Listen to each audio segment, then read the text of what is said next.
घड्याळाचं उदाहरण घेऊया अगदी सोप्या पद्धतीने समजून, ज्यामध्ये लंबक असतो म्हणजे किती टोल पाडतात अशा प्रकारचा हा प्रश्न आहे. तर बघा, एका लंबकाच्या घड्याळात दर तासाला तासाच्या संख्येप्रमाणे म्हणजे 2 वाजले असतील तर 2 टोले, 3 वाजले असतील तर 3 टोले व दर अर्ध्या तासाला 1 म्हणजे 2:30 वाजता, 3:30 वाजता, 4:30 वाजता टोले वाजतात.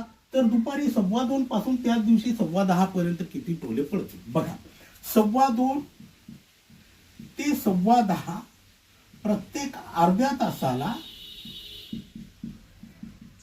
8 टोले पडतात, हो की नाही. आता 3 वाजता 3 टोले पडतील, 4 वाजता 4, 5 वाजता 5, 6 वाजता 6, 7 वाजता 7, 8 वाजता 8, 9 वाजता 9 टोले पडतील आणि 10 वाजता 10 टोले पडतील.